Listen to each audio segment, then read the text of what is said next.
Good day to all of you. Welcome maths solved model paper 3।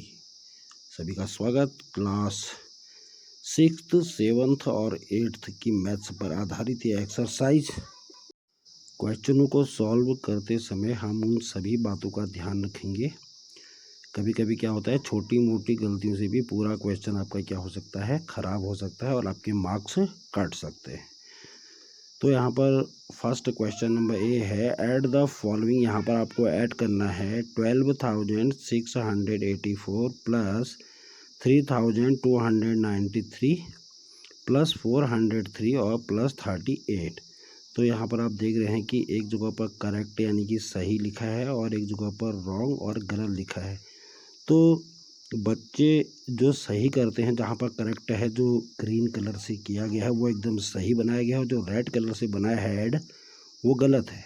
कारण क्या है, देखिए 12,684 सबसे टॉप में लिख दिया आपने। फिर जो दूसरी नंबर की डिजिट है जो 3,293 है, तो उसको रिवर्स में यानी कि सबसे पहले 4 के नीचे आपने 3 लिख दिया, 8 के नीचे 9 और 6 के नीचे 2 और 3 ऑटोमेटिकली कहाँ जाएगा, 2 के नीचे। ये सही तरीका है लिखने का। फिर आपने 403 लिखना है, तो सबसे पहले जो 4 है उसके सीध में ही नीचे लिखेंगे। तो देखो आपने 3 लिखा, फिर 0 और आपके 4 कहाँ तक पहुँचा, 6 की सीध में तक। फिर 38 है तो 3 के नीचे आपने 8 लिख दिया और जो 8 है उसके नीचे 3 आ गया। तो आपने देखा ये क्रम सही एकदम, यानी कि 1 के नीचे 1 होना चाहिए, 10 के नीचे 10, 100 के नीचे 100, 1000 के नीचे 1000 और 10,000 के नीचे 10,000 होना चाहिए। जबकि दूसरे वाले में जो यहाँ पर रॉन्ग है, देखो उसने क्या किया, उसने 1 से 10 से 100, 1000, 10,000 इनका कोई भी महत्व नहीं दिया। उसने सीधे सीधे 12,684 लिख दिया है। उसके बाद 3,293 और 403 और 38। देखो, जबकि आपका राइट आंसर है 16,418 और यहाँ पर रॉन्ग आंसर है। देखिए कितना आ गया, 1, 10, 100, 1000, 10,000 लाख के आसपास पहुँच गया, यानी कि इकाई, दहाई, सैकड़ा, हज़ार, 10,000, लाख। तो यहाँ पर देखो 1,23,914 आ गया, 1,23,914, क्योंकि उसने सही ढंग से उसको नहीं लिखा, इसी वजह से यहाँ पर क्या हुई है, गलती हुई है। Question number B, find the product of. यहाँ पर आपको प्रोडक्ट यानी कि मल्टीप्लाई निकाल के रखना है। पहला है 7 मल्टीप्लाई ब्रैकेट में -3। अगर आप माइनस की डिजिट से किसी प्लस की डिजिट को मल्टीप्लाई करते हैं तो आपका आंसर किस में आता है, माइनस में। तो 7 3 जा कितना हो गया, 21।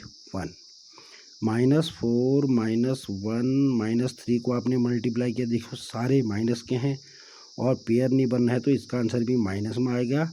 और 4 1 जा 4 और 4 3 जा 12, तो माइनस का 12 इसका आंसर आया। इसी में आपने थर्ड एग्जाम्पल किया है -6 मल्टीप्लाई 5। जब आप -6 को 5 से मल्टीप्लाई करेंगे तब भी आपका आंसर माइनस में ही आएगा। 5 6 जा 30, तो माइनस का 30, ये इसका आंसर हुआ। और लास्ट जो फोर्थ क्वेश्चन है, -2 को -3 से मल्टीप्लाई करना है। जब माइनस से माइनस को मल्टीप्लाई करते हैं तो क्या हो जाता है, प्लस। तो 3 2 जा 6, यहाँ पर कोई भी साइन नहीं लगेगा। ओके, फिर से देख लो, अगर प्लस और माइनस को मल्टीप्लाई करोगे तो आपका आंसर माइनस में आएगा। माइनस माइनस माइनस 3 टाइम अगर माइनस को मल्टीप्लाई करेंगे तब भी आंसर माइनस में ही आना है। और अगर माइनस से प्लस को मल्टीप्लाई करेंगे तब भी आंसर माइनस में आएगा। अगर माइनस से माइनस को मल्टीप्लाई करोगे तो प्लस में आएगा। Question number C, find simple interest when. आपको साधारण ब्याज निकालना है, जबकि आपको प्रिंसिपल जो आपका मूलधन है ₹900 900 है, और रेट जो दर है वो 5% वार्षिक की है, और टाइम है आपका 3 ईयर्स।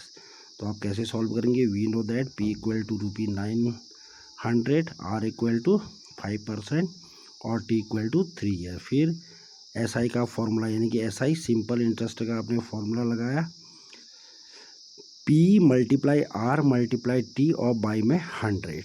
P की वैल्यू 900 मल्टीप्लाई में 5 और मल्टीप्लाई में 3 और बाई में 100। अब 100 के डबल जीरो से 900 के डबल जीरो कट गए, तो आपके पास बचा 9 मल्टीप्लाई 5 मल्टीप्लाई 3, 9 5 3 को आपने मल्टीप्लाई किया तो 9 5 जा हो गया 45 और 45 को 3 से आपने मल्टीप्लाई किया तो ₹135 ये आया आपका सिंपल इंटरेस्ट।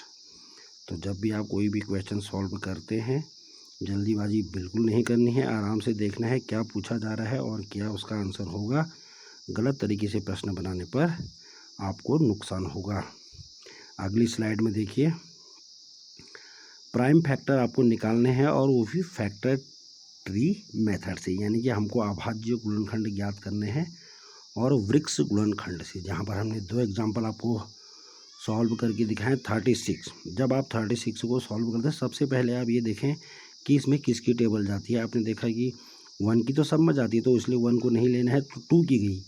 2 की टेबल आपने 36 में दी तो आपका पहला पेयर बन गया 2 और 18 का, क्योंकि 18 2 जा हो गया 36। फिर 18 में 2 की टेबल चली गई, आपने फिर से दूसरा पेयर बनाया तो 2 9 जा 18, 2 और 9 आ गया। फिर आपने देखा 9 में तो 2 की जाएगी नहीं तो आपकी 3 की गई, तो 3 की टेबल 9 में 3 टाइम, 3 3 जा 9, अब बचा आपके पास 3, तो 3 में सिर्फ और सिर्फ किसकी टेबल जाती है 3 की, तो 3 1 जा 3। तो इस प्रकार से 36 के जो प्राइम फैक्टर आपने प्राप्त किए हैं 2 मल्टीप्लाई 2 मल्टीप्लाई 3 मल्टीप्लाई 3, ओके। फिर 100 को सॉल्व भी किया आपने, तो 100 के जो पहला पेयर बना पहले 2 से उसमें कितने टाइम गई 50 टाइम, 2 50 जा 100 हो गया। फिर 50 में फिर से 2 की गई कितने टाइम 25 टाइम। अब 25 में सिर्फ 5 की जाएगी 5 टाइम और 5 में 5 की जाएगी 1 टाइम। तो इस प्रकार से 100 के प्राइम फैक्टर क्या होगी 2 multiply 2 multiply 5 multiply 5, okay. Prime factor निकालने के बाद अगला क्वेश्चन हमारे पास है परसेंटेज लॉस और परसेंटेज प्रॉफिट, यानी कि प्रतिशत लाभ और प्रतिशत हानि। लॉस हानि हो गई और प्रॉफिट लाभ हो गया। तो कब होगा लॉस और कब होगा प्रॉफिट, और हमको भी परसेंटेज में निकालनी है। तो हमने क्या किया है, एक 2 एग्जांपल लिए हैं। पहले में सीपी का मतलब है कॉस्ट प्राइस, यानी कि जितने में आपने वस्तु को खरीदा है तो कॉस्ट प्राइस आपको पता है ₹300। और एसपी का मतलब है सेलिंग प्राइस, जितने में आपने बेचा है तो सेलिंग प्राइस आपके पास है ₹330। तो आपने 300 रुपये में ख़रीदा था और 330 में बेचा, तो जाहिर है कि आपको क्या हो रहा है प्रॉफिट। तो प्रॉफिट कैसे निकालते हैं, profit equal to SP minus CP, यानी कि सेलिंग प्राइस में से कॉस्ट प्राइस को घटा देते हैं, माइनस कर देते हैं। तो आपने 330 में से 300 को जब माइनस किया तो आपका ₹30, यानी कि आपको 30 रुपीज़ का क्या हो गया प्रॉफिट। अब हमने इसको परसेंटेज के रूप में निकालना, तो आपने कैसे निकालते हैं percentage profit. Percentage profit equal to profit multiply 100 by में सीपी, यानी कि जितने रुपए का प्रॉफिट हुआ उसको 100 से मल्टीप्लाई कर देते हैं और उसके बाई में सीपी लिख देते हैं। तो आपने लिख दिया 30 मल्टीप्लाई 100। अब यहाँ पर 300 के 00 से 100 के 00 क्या हो जाएंगे, कट जाएंगे। तो आपका आंसर क्या आया,